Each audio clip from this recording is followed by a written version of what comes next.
Well, welcome everyone to today's webinar from Safe Passage for Children. And today we have with us Senior Judge David Piper from Hennepin County, who's going to talk about the distinctions between what happens in juvenile court and family court in particular. Judge Piper is recently retired, but he began as a referee in the courts in 2000 and then became a judge in 2011. Has worked in family, civil, criminal, and civil divisions. So he's got a chance to really see what the differences are. So I'm going to let Judge Piper introduce himself in more detail. I would invite you and then we'll talk for, 20 minutes, half an hour usually, and then the rest is Q&A and a chance for discussion. At this point, I usually tell you about upcoming webinars before our guest begins his presentation.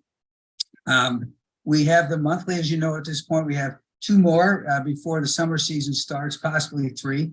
So we'll be doing this in April and May. Next month, we will have a commander from the St. Paul Police Department, Commander Scobe, who will talk about child protection and local law enforcement and how they interact. And you may notice a theme in our recent webinars where we had Sue Abderholden from NAMI, who talked about children's mental health, and Judge Piper today. And we've had the crisis nursery and people from early learning. So we're trying to really talk about the connections between the actual child protection caseload folks and everybody else that they have to deal with, so you get a sense of the system as a whole. And then I think for the final webinar of this season, I will probably talk about our recent fatalities report, which was issued at the beginning of this month. It has gotten an outstanding and kind of overwhelming response nationally. A number of scholars that I've admired for years have weighed in, contacted us. We've had think tanks from both the liberal and conservative end of the spectrum, ask us to come out and present. We clearly hit a nerve with this fatalities report because it talks about many of the things that are contributing to children being often in our view, killed while they're known to child protection, and deaths that we think are often preventable. So we would have a chance to recap what's in that report and have some question and answer discussion about where we all go with it next. So with that, I'll repeat what's coming up next at the end of the presentation, but I'd like to invite Judge Piper to just talk to us about children, family, and juvenile court. I have to share that it took me a long time to understand even the basics about how all these courts interact. So I assume I'm not the only one that's had that experience, and that is why we asked Judge Piper to present. So just let me know, Judge, when you want me to move along in the presentation. Okay. Well, you can start by maybe going back to page 1. It's on page 4 now. Okay, thanks. Good afternoon, everybody. I think I know a lot of the people here. In fact, some of the people in the audience know more about this area, I think, than I do. But be that as it may, I'll do the best that I can. Again, I'm Judge David Piper. As Rich said, I was a judge for 12 years, and now I'm on senior judge status now. And I was a referee before that, and then a family court public defender before that. I worked on representing parents in parentage cases and in contempt cases. I actually started that in 1990. So and then I was in private practice before that. So I've been around the block, so to speak. But the reason I'm here today is Jane Ranum is a friend of mine, and she's a former colleague, and Patty Moses is also a friend of mine, and she's a former colleague, and they asked me to present on this topic. So I said yes. And the topic is, as I understand it anyways, is to talk about the distinctions between the two courts and the pros and the cons of each one, and which is better for kids. And it's a pretty complicated area. It may not, on the surface, may not seem complicated, but in terms of, it's very fact specific on which court. And of course, if there's a Chips petition filed, in general, the Chips court, the juvenile court's going to trump, no pun intended, anything else going on in any of the other courts, maybe with the exception of if there's a criminal court, no contact order or something like that. So why don't you go to slide 2, Rich? If you wouldn't mind. It tends to go 2 or 3 at a time. Is that the right one? Because I can't, yeah. Yes. Yep. Yep. So this is going to be a non-technical discussion, and we don't really have a lot of time to get into all the case law and stuff. So I'm just going to hit the highlights, give you an overview of juvenile court, an overview of family court, and then perhaps the most interesting may be just the discussion that hopefully will be generated after some of the factors that I've talked about. So again, I'm not going to be, referring to specific Minnesota statute, such and such says this, or this case, such and such says this. It's going to be more of an overview. You want to move on to slide 3, Rich? No, I probably do. Don't worry about it. Okay. And so talk a little bit about in juvenile court. In juvenile court cases, I know that most of you know what these cases, what Chips cases are about, but I'm just going to cover the highlights and say that the purpose of juvenile court really, and in family court and too, in Chips cases, is grounded on the child's best interest that's the paramount concern. Another stated purpose is for the child, if possible, for the child to remain in the home. So the key point in this slide really is in most cases, now there are exceptions to this, but in most cases, juvenile court, the goal is reunification in Chips cases. And that is not true in family court, although when we talk about family court, that can be tweaked a little bit. But again, that's the general goal. In other words, to put it simply, juvenile court's going to try to fix the parents. Again, in most cases. You want to go to the next slide. Now, there's some really big exceptions to the reunification goal in juvenile court, and those would primarily be egregious harm, such as, again, serious physical abuse, sexual abuse, serious maltreatment, or abandonment. And if you reach this threshold in egregious harm, then you don't have to generally, the goal becomes permanency and not reunification. So why don't we go on to the next slide, number 5. Now, if anybody has a question or something, you can ask me now, or if there's any comments that you want to make. I don't know if that was a mistake or not. I can't tell. But I think somebody moving on. Go ahead. Okay, so some of the factors to note about juvenile court is kids over age 10, at least when I was there 3 years ago, actually, they get a public defender, they get a lawyer at no expense. Babe, do you need the laptop? Appointed for them. Yes, I was just going to say, if anyone is, Okay. if you can mute, I'm trying to catch and see who's not muted, but please mute yourself for now until we get to the Q&A. And parents get lawyers in Chips cases. Guardian, in most cases anyways, there's going to be a guardian ad litem appointed for children. And most importantly, again, unless there's egregious harm or some other exceptions, the parents are going to get a case plan that they need to work on to resolve the underlying problem in order to get their children back if the kids have been removed from the home. And one of the factors about juvenile court is generally there's lots of court hearings, as I'm sure the attorneys who were present here will attest to that. And the Chips cases can go on for a long time, particularly if the parents are sort of working their case plan and making some progress, and they make 2 steps forward, 1 step back. And the cases can go on for a very long time, particularly in the Indian Child Welfare Act cases. So that's one of the distinctions that will differentiates juvenile court from family court. Why don't we go on to the next slide? So again, some of these are my opinions, but this is these are my opinion about the core juvenile court values. It's pretty much a lawyer-driven court. I mean, the statute doesn't say that, but you have a lot of lawyers in a lot of cases, and it's the lawyers need to be there unless they've waived their appearance. The court just can't say, well, you're not here, so we're just going to go ahead without you. We can't do that. And in family court, whereas juvenile court is a lawyer-driven court, family court is a pro se or self-represented court for the most part. I think the latest stat is like 2/3 of the litigants in family court are unrepresented. In juvenile court, it's probably 90% are represented by attorneys. And another big distinction, another important value in juvenile court, you're going to have services provided by child protection. The parents are going to have a case plan. The kids over 10 are going to participate. As I said, the reunification is the goal in most CHIPS cases. And once a CHIPS petition is filed, the CHIPS case takes precedence over all other cases. I think an order for protection order, something may be an exception to that, but generally it's going to be driving the bus. Once that CHIPS petition is filed, that case is going to be driving the bus.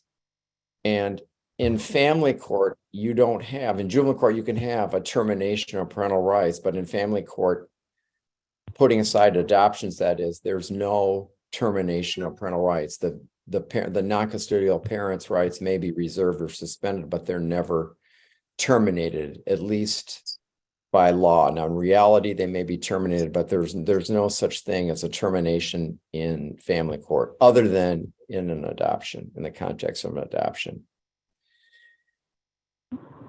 You want to move on to the next slide? So now we move into talking about family court vis-a-vis juvenile court. So again, these are pretty basic things, but the types of cases that are handled by family court are divorces, orders for protection, paternity cases, child support, and perhaps most applicable to juvenile court would be third-party custody proceedings, where a relative or caretaker can bring a motion for custody or visitation, depending on certain facts. Again, I don't want to get into the weeds on what's a specific case to say.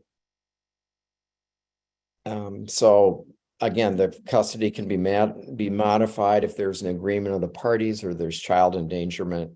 And the court generally, as in many cases, has to balance the advantage of a change to the child versus the harm to the child and the change of environment. So you want to move on to the next slide. Just going faster than I thought. So again, the synopsis of family court values, and this is a really important distinction. There aren't any publicly financed lawyers generally in parentage cases. Now, on the issue of paternity and non-payment of child support, since I used to do this job, there are public defenders that will do that. But generally, in most cases, unless the parents hire lawyers, it's a self-represented court.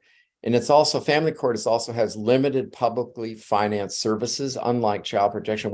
There's no such thing as a case plan in family court. Now, you have family court services, which will do an evaluation. We'll be looking at mom and look at dad if custody's in dispute, but you don't have family court services generally trying to fix a parent or trying to reunify the parent with the child with the parent.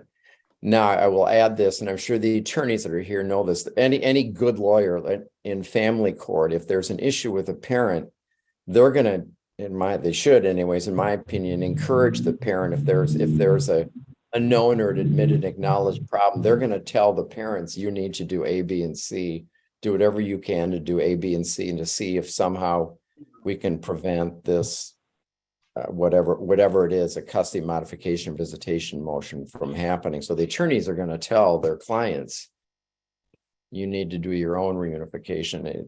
At least the good lawyer, that's what the good lawyers, in my opinion, will generally say to their clients. The rules of evidence apply as they do, I might add, in juvenile court. But one thing that always amazed me is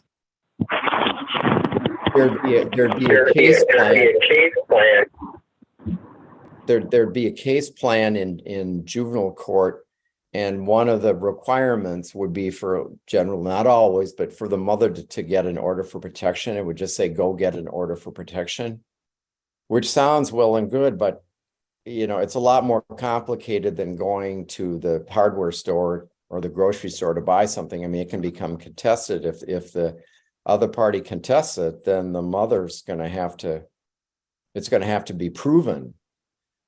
And she's either going to have a lawyer represent her or do it herself. So it's not as easy as we all know as it may appear to be. Let's move on to the next. I apologize, Judge. I accidentally moved it back. Did you want to say anything about the last bullet? Did I throw you No, off? I think we got it all. Okay. And then in the other one, this is we can start sort of into the general discussion. And I know this from experience. Juvenile court judges are used to handling cases, Chips cases, of course, that's our job, and we have experience at it, a divorce, but sometimes, and I would hear frequently colleagues say, well, if it's a case where there's been abuse or abandonment, some of the judges will say to each other, why didn't child protection, why is this case in family court, how come the department didn't get involved in this case? And they'll sometimes try to ship it back to juvenile court, which I don't think they can do, but in any event, so you will get some, I'm sure those of you who have experience in this area have experienced that phenomenon where the judge will be wondering why this case is not, why it's in juvenile court, or why it's in family court, why didn't the department get involved? Now, an exception will be if there's an emergency, that might change that situation. So why don't we move into I think it's the final slide, actually. Oh dear. This is the technology problem. I was not able to screen share my computer, so I had a bunch of points that I wanted to discuss, but I wisely printed out a copy of some for myself for some possible discussion points and questions that aren't going to appear on the PowerPoint. So important thing about family court is family court has a self-help center. And so they will help if you're advocating for, if you're self-represented somehow, you're helping a family member or maybe a child through a family member. There's a whole, and I'll put a plug in for the self-help center is a very good entity that does a good job. Now, they won't go into court and represent you, but they will help you prepare pleadings in juvenile court. At least as of 3 years ago, there was not at least a robust self-help center just pertaining to juvenile. Now, there may be some form pleadings that you can use, but it's not the same as it is in family court. Again, in family court, you're not going to have, as I said, you're not going to have any court-appointed lawyers represent you. It may be unfamiliar territory now. So you're thinking, well, when would family court ever be appropriate vis-a-vis juvenile court? And I've talked to some colleagues. I think most people would agree that, and I would too, that juvenile court is the better generally for Chips type cases. It's a better court to go to. Now, that being said, in my opinion, if there's not going to be a Chips petition filed or none has been filed, or you don't think one's looming on the horizon, and let's say you want to modify custody, and you think it's probably not going to be contested, then maybe family court might be the better venue, the better court to use. Now, if it becomes contested, then you're going to either have to have a lawyer represent yourself, or if you're self-representing, the other side has a lawyer, you're going to have to deal with a lawyer, and the rules of evidence are going to apply. So, but I do think generally juvenile court is the, I don't want to say the better court, but I want to say the more appropriate court. Particularly since you're going to get more guardians, and kids are going to have lawyers too, so they're going to have a voice once they're at least age 10 or not. Now, if you're dealing, we haven't really talked at all about the Indian Child Welfare Act, but of course, if you're dealing with a native family, we have, at least as of 3 years ago, there were judges that just specialized in ICWA cases. They're guardians that specialize in ICWA cases, and they're just frankly, there isn't the familiarity, at least when I was there 10 years ago with ICWA in general, which doesn't apply as much in family, but there's just juvenile court is far better equipped to deal with ICWA cases, particularly with the ICWA Law Center. And another, now what can get confusing is in Hennepin County, for all of you and for the judges too, is when you have all these different, when you have competing orders going on. And here's what I mean by that. If you have a Chips case going, let's say there's been physical abuse, and let's say it's significant, it's in the department has gotten involved, and a Chips petition has been filed. And let's say it's the dad for no particular reason, it's the father. Now, if he's charged with an assault, he's going to go to court, and there's going to be a conditional release order probably that's issued, and that may address his parenting time that he may get or may not get. And sometimes you can have one court may not be aware of what the other court is doing, and you can have, and we've all been in the situation where you have a conditional release order issued over at the PSF and the jail that's different from what's going on in family court, and you need to somehow resolve that. And the experienced judges, I believe anyways, in criminal court that have had experience in juvenile court will put in their order, they'll say something like it's conditioned to what happens in child protection or in Chips cases, but sometimes it doesn't say that. And so you're left with one order that might grant more expansive parenting time, the other one, and which one controls, and it gets, of course, it's very difficult to enforce something like that, particularly for law enforcement, if you have all these conflicting orders. Or another example would be if you've got a Chips case and there's some sort of companion family court matter going on, you may have a family court order saying one thing, and then the Chips case saying something else about what contact the father can have or the grandmother. And so we don't really have the one judge, one family. Although if the situation comes up, and I've done it upon occasion, that the judge sort of needs to drive the bus on this to get the cases. For instance, I've done it where I have the Chips case, and then I'll contact my colleague and say, assuming the lawyers don't object or anything, then I'll say, can you assign whatever the family court matter is to me, and I'll just take them all. Now the criminal court, no, I can't do that, but I can handle at least the Chips in any family courts. You can have one judge and handling both family and Chips cases, which is, I think, is the better way to go. Now, of course, if you're not happy with not that would ever happen, but if you're not happy with the one judge that's going to be driving the bus, then the attorney, then you may not be happy with that way to resolve it. But I do think in general, it's better for the litigants too. I mean, we all can barely figure out which order, which applies, and which court issued this order. I think it's generally better if you can do that. But in a county of whatever 1,300,000 people, it's with 3 separate buildings, it gets hard to do that. Although it's easier nowadays on the internet with combining the files. So that's one thing to consider. It's kind of there's a lot of, I would say, busy work getting it all done and files transferred, and if certain orders need to be signed, it can be kind of a hassle for everybody. But again, we're supposed to be doing what's best for children and what's best for family. So that's sort of my general overview. I don't know. I don't think I've taken too much time, but that is the general overview that I have about the distinction between the two courts. If anybody has any questions or comments, or if you disagree with something I've said, don't be shy. It's not a shy group generally, no. But I'm sorry about the Zoom or the PowerPoint. It was, for whatever reason, it didn't completely. I was not able to screen share it, but I wisely sent a copy over ahead of time, knowing that this could happen. So it happens once in a while, and it usually involves Mac, and the PC's not talking to another right now. But I like this slide a lot. I thought I'd maybe leave it up for a minute because I think it's fun. And no, I would just say this is the time when people can just ask questions. So it's open. I would encourage you, if you're comfortable, you don't need to, but we'd like to see people. So feel free to turn on your cameras.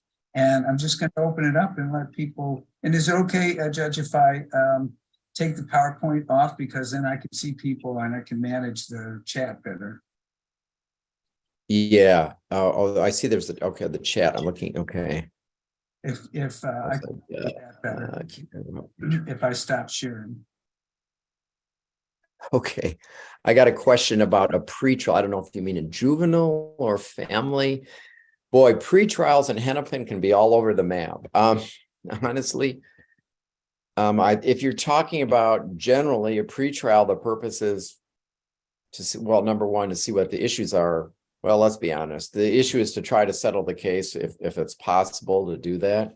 If a case can't settle, then it's to set the parameters for what's the trial going to look like. Do we need to have another pretrial, or tell me about the trial? What's going to be in dispute?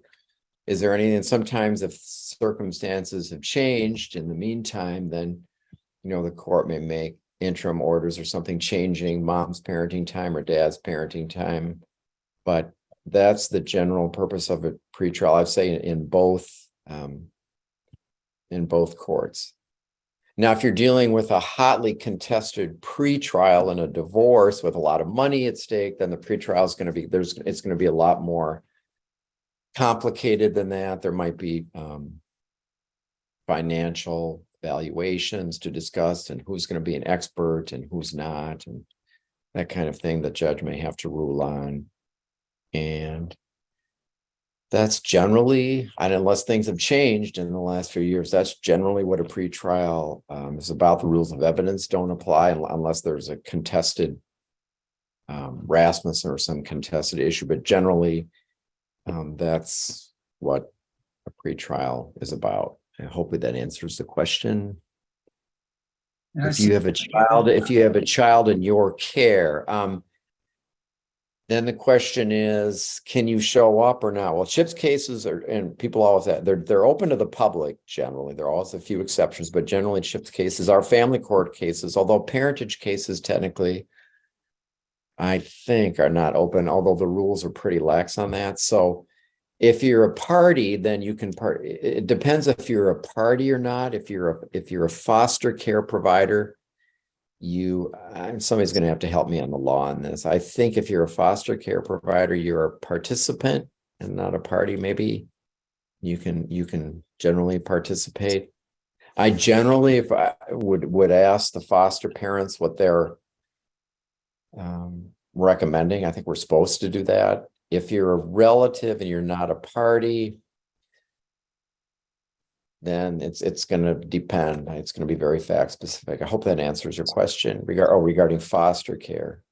Am I right, Andrea? I know I saw Andrea here. Anybody else can answer?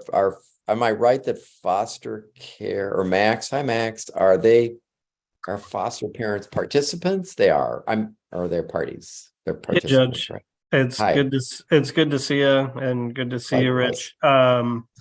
Foster providers are participants under the rules of juvenile protection procedure, and relatives, due to a recent change in the law, relatives do have a right to be heard at hearings. It used to be discretionary to the court, but since you've left the bench, Judge, they've changed that, is my understanding, so that the court has to take into account anything they say. Which makes common sense, I might add. I mean, yeah. I really appreciate you coming and this presentation.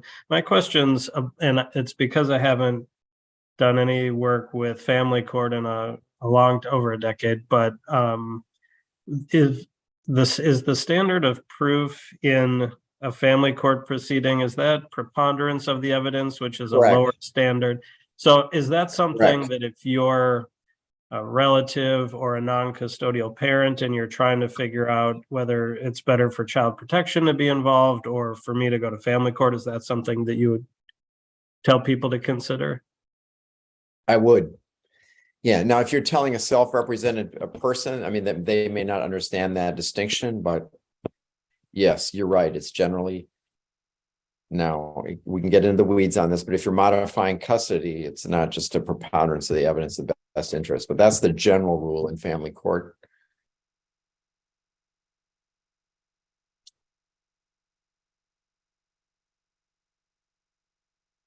Yeah, and you can feel free to, again, leave your cameras on or turn them on if you'd like to say hello, but no pressure on that.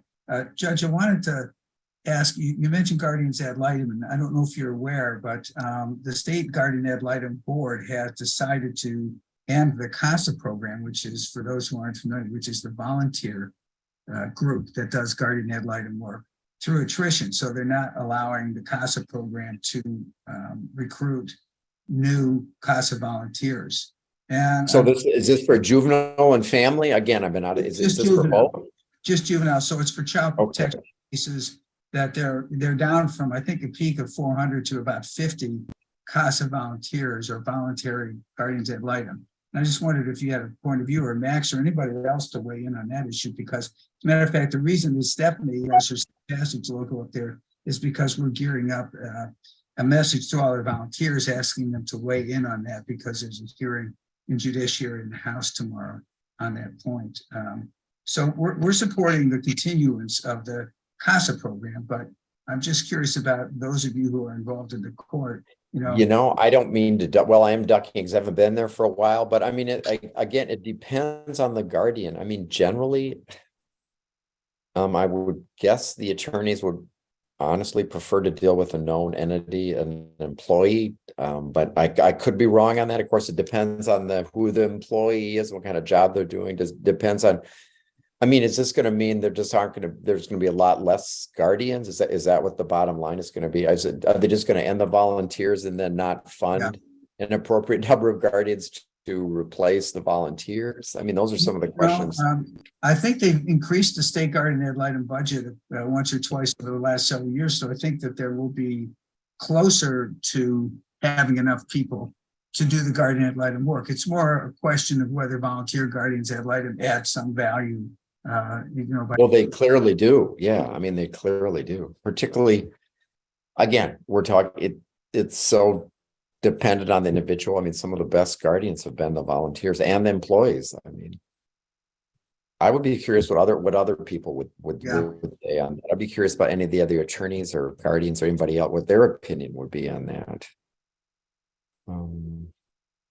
Max, what do you think? Not to put you on the spot. No, I want to put him on the spot. Yeah. I really don't know what the supply and demand is like for the guardians right now. I know the number of petitions that we're filing in out-of-home placement cases is about half of what it was before the pandemic. And so I really can't speak to, what's needed for guardians, or what will be needed in the near term or long term. I've had great experiences with both paid and volunteer guardians. You and me too. And all I know is I do trust the guardian ad litem staff at the state. I think they're a well-run group. If they're saying they don't need additional volunteer staff, I would take them at their word on that, but that would be surprising to me, I guess. Yeah, that would be a shock to me if they said, well, we're good to go. We're fully staffed and we're covering every case. And that would be a sea change from when I was last there, but I don't know. Does anybody else have an opinion about this or thoughts that they want to share?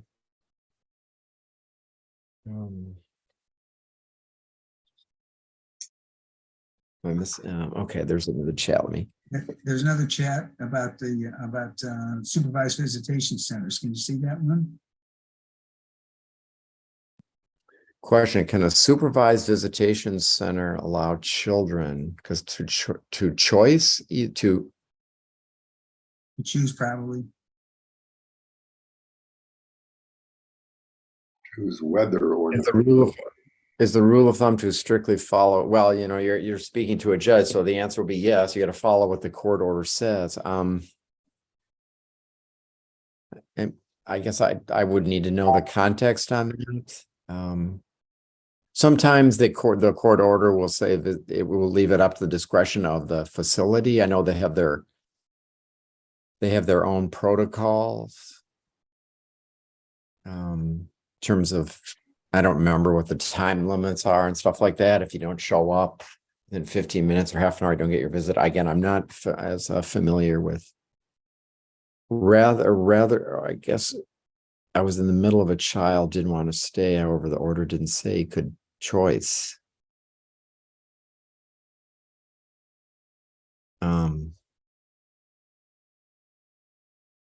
I guess I'm not understanding the question exactly. If the child didn't want to continue to participate in the supervised visit, is that the question? Can they just, if it says 2 to 4 and at 3 o'clock the child wants to go?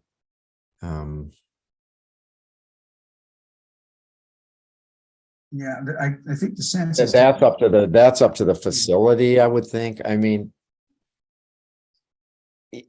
again, it's pretty fact specific. I mean, if a child is having a complete meltdown, I mean, I would say that in a situation like that, the child would not have to stay. That would be too sort of ridiculous adherence, I would say. So who could this person talk to offline? You know, if it needs to get into the weeds of the specific, who would they go to get? I mean, could they call one? I mean, what's family-wise? Is family-wise still really involved? Is there somebody they could talk to at family-wise to find out what they do? Or is family-wise still do a lot of the supervision? I think so, but I'm not close to that. Do you know, Max, or anybody else? Because they've been in the news lately, so I assume they're around. Yep, FamilyWise is still a service provider that Hennepin County uses at least sometimes. So that would be, it sounds like it's something that depends on the, you know, a lot of details that, you know, you may not want to share. We probably can't cover all of them, but the people who are experts in it would be FamilyWise or a similar supervised visitation. Yeah, maybe talk to you know, supervisor, somebody at FamilyWise, and say, well, what do they do? But I would assume in general, if the child's upset because, say, there's a conflict between the parents who are there or something else, and that that would kind of take precedence, or even if, you know, I guess you're saying no conflict. Correct. Yeah. Yeah. So, okay. The child's needs would probably be what would get. Yeah. So just didn't want to be there. So if the child cuts the visit short, then I don't think you have much control over that, you know. But the visit was going well. Well, if the visit was going well, I would think it would continue. Again, it's so fact specific. I mean, Yeah. if it's just a child is whining about something, or if they're really having a major meltdown, or if they have, you know, a significant mental health issue or something, then, you know, that's a lot different than just being generally unhappy or whining or something. Yeah, so I think we could easily off give the cuff. somebody misleading advice without knowing all the details. So I think the advice to talk to FamilyWise or a similar organization and lay it out would be better. Can I ask you a question, Max? What are you still doing the lobbying for the county? No. I am with our change in administration, I'm lobbying a little bit still just on child protection issues. What are the issues of the legislature now regarding child protection? Are there one of the big issues is involves the statute that you cited initially about some of the circumstances which require counties to immediately file a termination of parental rights petition, prior involuntary TPR. There's a bill to make those discretionary. There is also a bill to discretionary with the court or the county, or who has discretion, I guess is discretionary. So there's been a little discussion about that discretionary. It's always been discretionary for the court because the court can deny or allow the petition to go forward, but more for the agency about whether the agency needs to consult with the county attorney's office, which the statute currently requires, and discretionary as to whether a petition must be filed, because right now that is mandatory. Oh, okay. So that's one big issue. There's also a bill to establish a statewide office of appellate counsel now that parents are entitled to attorneys at every hearing.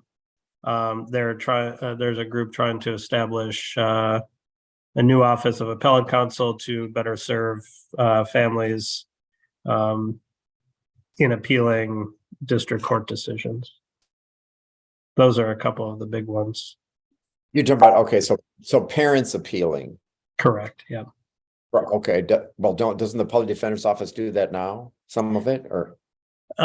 Because the counties are supplying the parent attorneys, I think there's some, I think it's a little disparate around the state depending on who they're able to get to take those cases. Hennepin County has a lot of resources to put into that and has a good appellate team. I think other counties may not have had that same kind of success. Is there going to be a right to an appeal? I mean, what happens if the office, the public defender's office says there's nothing to appeal? I'm not going to do it. Yeah, I mean, there's always something that you can appeal, sufficiency of the evidence or lack of reasonable efforts or something, even if there's, not a, great faith basis for it. If there's a good faith basis, you can appeal something. But this is more about just getting resources so that people are able to handle those in a more timely manner and put some more time into them, I think. Yeah. What's the status of, I know Andrea's here, not to put Andrea on the spot, but of the Supreme Court, the ICWA case? I'm just curious, without discussing the pros and the, I'm just curious what's going on with that exactly. Hi, Judge. This is Andrea. It's Hi. really good to see you. Likewise. It's good to see you. Can you talk about that for a second? Yeah, so we're waiting on the decision, of course, with Brackeen. The arguments were heard last fall, and so we're still waiting on a decision. We expect that in May or June. Okay. Yep, and in the meantime, the MIFPA Will bill. still be with us, right? I'm sorry? I mean, wouldn't MIFPA continue regardless of? Yes. MIFPA in fact, has recently, the MIFPA amendments have recently passed both the House and Senate and in Minnesota. So there have been significant changes and the language has been strengthened in Minnesota. Okay. So regardless of what happens with Brackeen, those ICWA cases and MIFPA cases will certainly continue to be acknowledged as MIFPA cases in Minnesota. So can Andrea or someone else, can you give the 25,000 foot view of what is the Brackeen case at the Supreme Court and what MIFA stands for? Yes, absolutely. Not to put you on the spot or anything. No, that's okay. It's been a few months since I've talked about this, so I'm a little out of practice. But MIFPA is the Minnesota Indian Family Protection Act, and it mirrors many of the protections currently found in federal legislation, which is the Indian Child Welfare Act. The Indian Child Welfare Act was passed in 1978, and as some and most, I suppose, here know, it provides protections such as active efforts in child protection cases, guarantees counsel, and it provides specific ways and provisions for tribal involvement in child protection cases that involve what is called an Indian child, and that's a child who is a member or eligible for membership in a federally recognized Indian tribe. The Brackeen case is a Supreme Court case that was argued last November. And that is a case where the ICWA, the Indian Child Welfare Act, was challenged under a couple of different provisions. And without getting into too many specifics, I think the two big pieces were sort of an equal protection challenge, whether or not there was a racially based component, a racial classification component to the Indian Child Welfare Act. And the other issue that was contested was whether or not there was a financial component where states were required to provide services that were not then federally compensated. So there was a commandeering provision that was also contested. And so those arguments were heard last fall. And again, we are waiting for those, for the decision later this spring, possibly into June. And I understand that somebody else may have a point on this. I want to also move on to the next chat question, but that the concern in the Native American community, this is a kind of a stalking horse or a camel's nose under the tent, and that if ICWA falls, then that will affect many other areas of tribal privilege or tribal sovereignty. It'll be moving on from there as a precedent to unravel many other things as well. So that is what I've heard is a concern. I think that that's correct. I think that there are absolutely concerns about the challenge based on racial classifications. Proponents of ICWA and federal Indian law in general are insistent that and assert that these are political classifications, not racial classifications, and that's certainly been the basis for federal Indian law as a judicial body and of law. So that's correct. That is a concern. I just on a related matter, I know this happened when I was presiding in juvenile. Are there still just certain judges doing ICWA cases? Has that changed? Or is there like, Bruce Manning and Janice and Yes. So in Hennepin County in particular, most of our cases are handled either by Judge Manning or by Judge Redding. Judge Rotel is also taking some cases now. Okay. Judge Eade is also taking some cases, and I think we're expanding somewhat. Are the judges doing the hold hearings to all the judges, or just ICWA judges doing the ICWA holds, or how does that work? Still, ICWA judges are doing the ICWA holds still.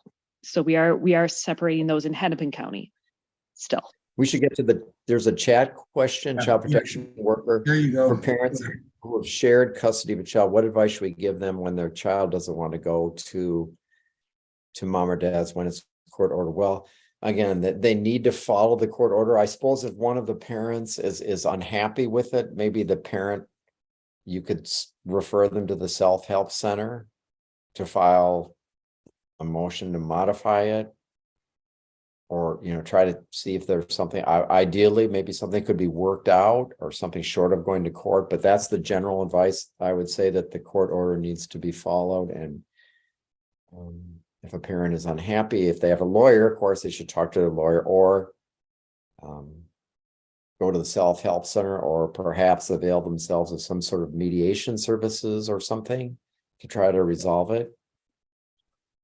Would be my advice. And I think that's necessary advice probably from a judge's point of view, but I would just weigh in that, in the many cases we've reviewed for the child fatality report that we just issued, and also in just conversations over the years with particularly grandparents who have had temporary custody, sometimes the child's desire not to go to the other parent as well, a well-founded fear.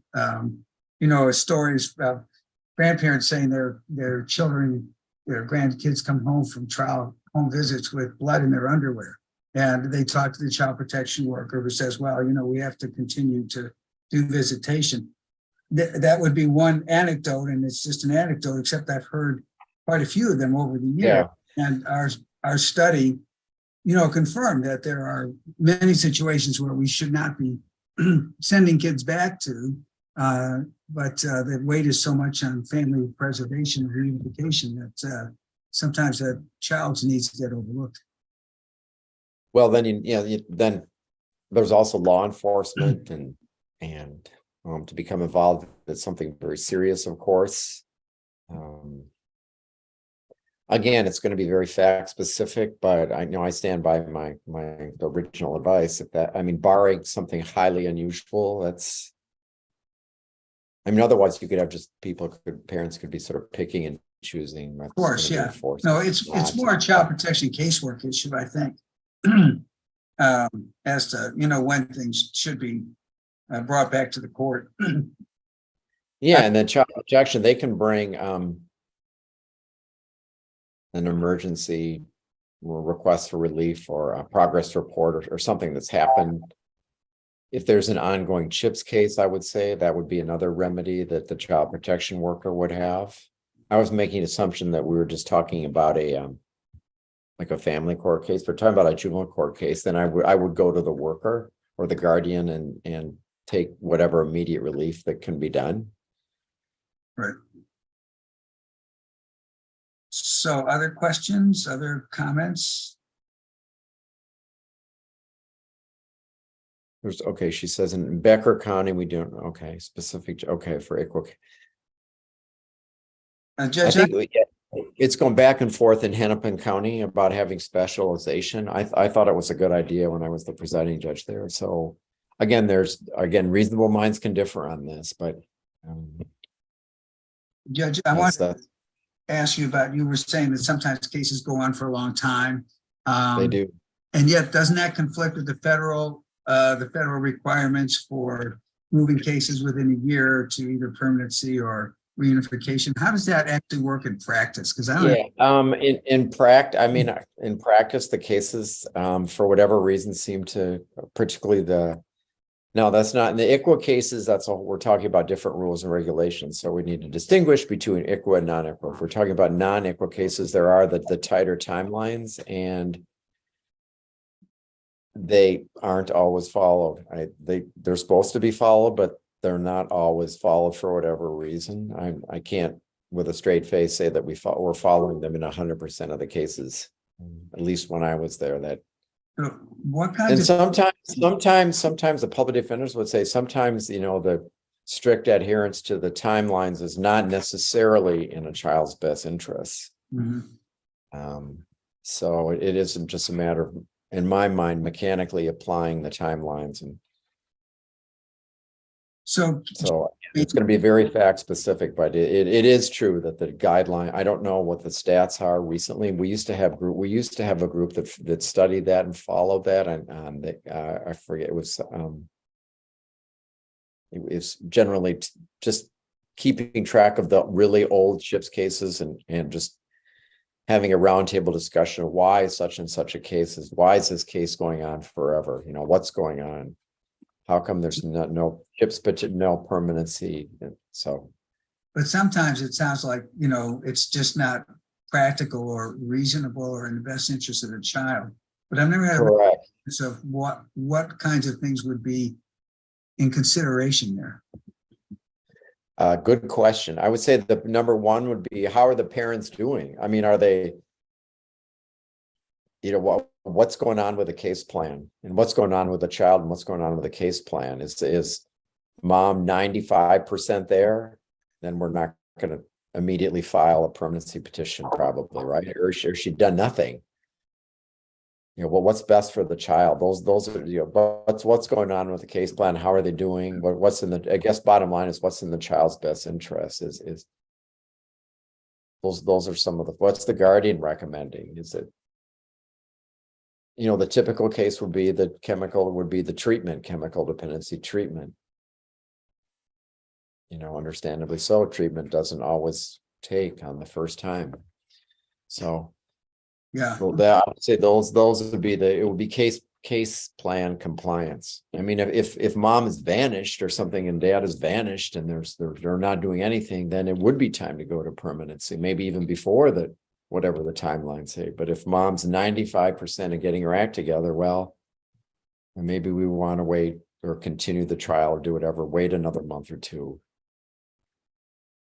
And Max added a comment, I might as well just read it. There's a statute that allows for up to 6 months of extension of timelines, so the court sometimes uses that legal mechanism to extend timelines. So Correct. Yep.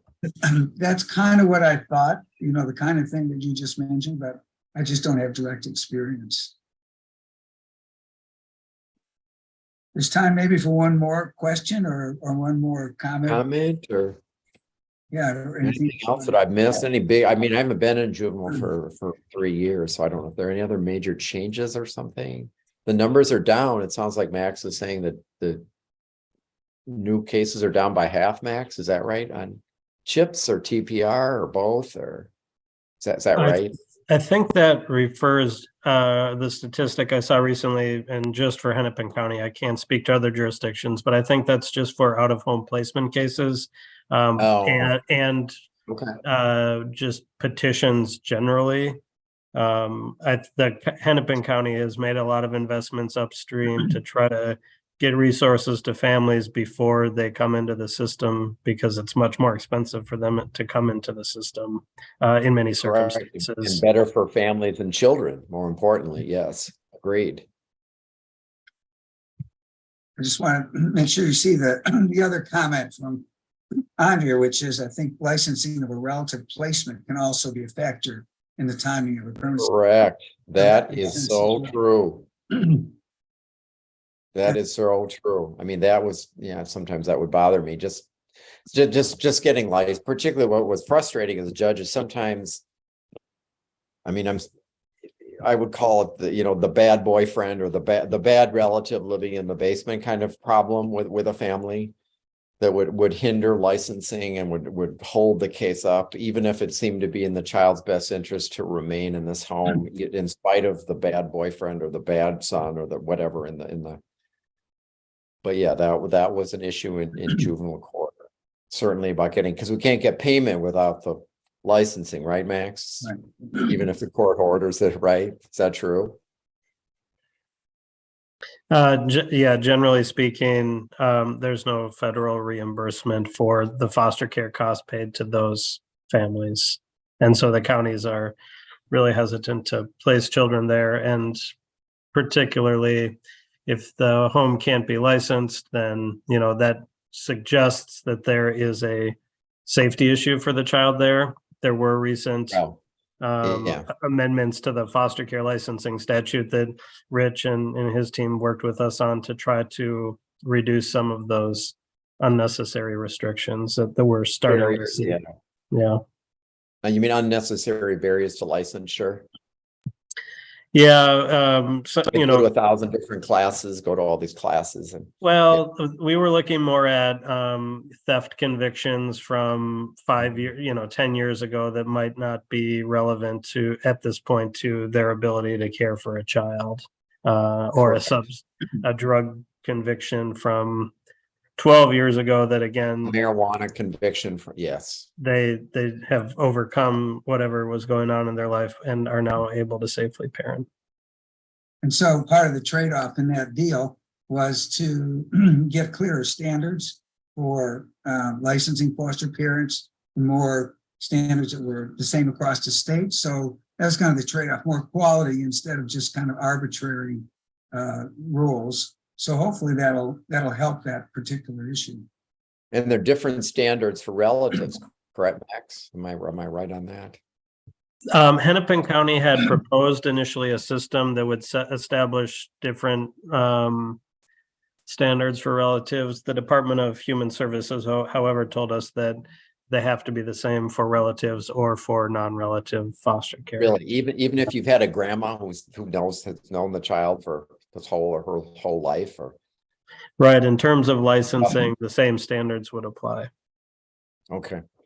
But I think that this legislation that we all worked on and got through, kind of, it gives a lot more flexibility on that, the judge, so that there will be more chances to license those types of situations if they're in the best interest of the child. Well, So bottom, I see where, we're, yeah, yeah, we're out of time. It's such We're an sort of- important, I just want to put a plug in for juvenile court. It was my, I mean, was my favorite experience.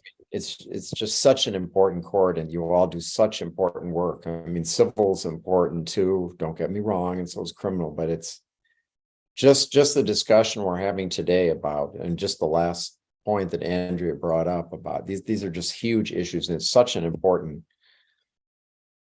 really important court. So thank you for letting me participate and for all the work that you all do in this area. yeah, and It is the most important place, I think, but that's my bias. and thank you for taking the time to do this. We really, Sure.